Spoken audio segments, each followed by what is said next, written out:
Good afternoon. I'm very happy because I made it up here without tripping. I'd like to start out with a story if I can. This spring, our musical theater class put on a mini production for the school. We sang and danced to pieces from across the musical theater spectrum, from Cabaret to Wicked.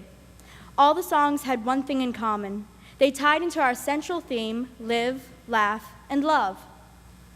So whether we looked in vain for love, struggled to pay rent, or dreamed of somewhere, sometime, someday when we'd all be accepted, each number was driven by passion, whether it was through the music or our interpretation of it.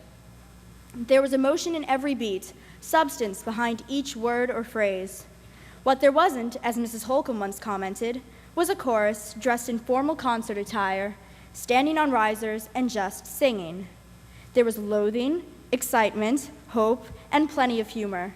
There was color and movement and light, and it was good.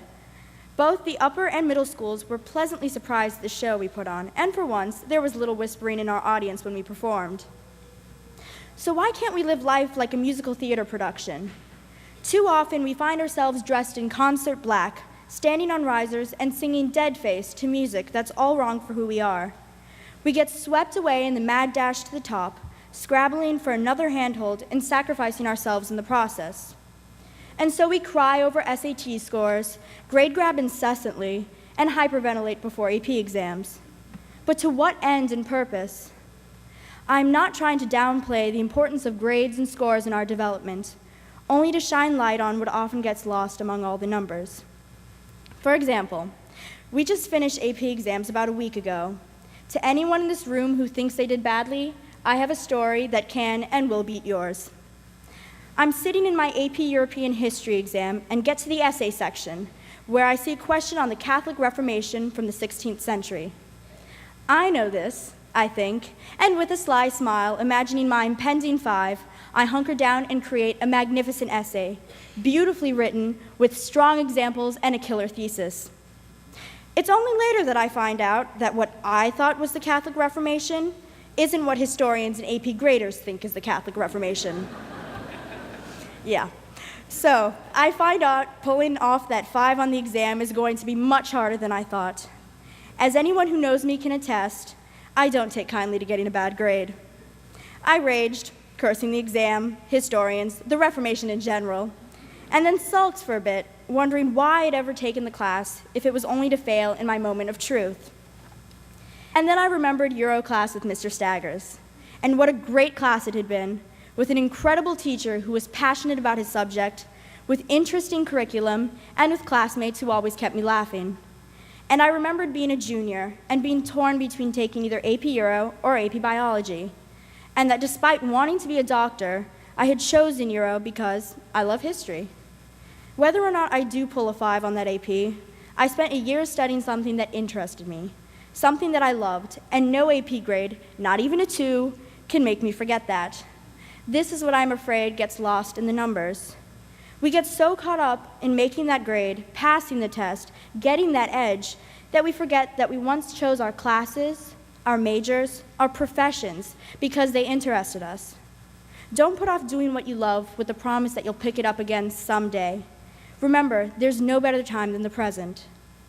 Besides giving us the resources to succeed academically, our school has also given us the outlets to discover who we are and what we are capable of. Over the past 4 or 7 years, we've been exposed to fantastic activities and to teachers who in turn showed us a world of new opportunities for us to explore. In the whirlwind of the past few days, with assembly after assembly addressing the class of '06 and our accomplishments, we've heard the statistics, the numbers. Yes, we have achieved the highest SAT scores of any graduating class thus far. And yes, we are heading to numerous prestigious colleges and universities in the fall. Our class has made an impact on the school that will not soon fade. However, we've heard little beyond the numbers and the accolades, little about the people who made this grade as successful as it has been. My classmates founded bands. They're incredible actors and actresses. They started too many clubs to count, and they've taken our school to a whole new level in community service and athletics. They care. There is a senior and a friend of mine who is obsessed with reptiles.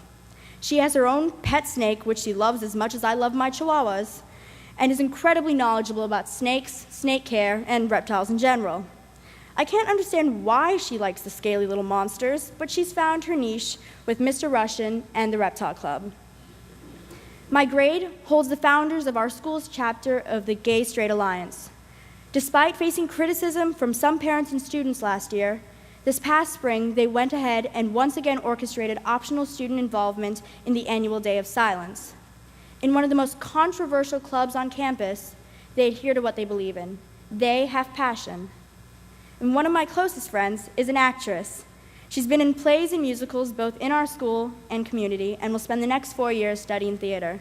She pours her heart and soul into every performance. She has passion. Yes, our grade has done incredible things, and we will continue to succeed long after graduation. Class of '06, we will always strive for better jobs, for promotions in life. It's a long ladder to the top, and we will get there. We will never stop keeping resumes.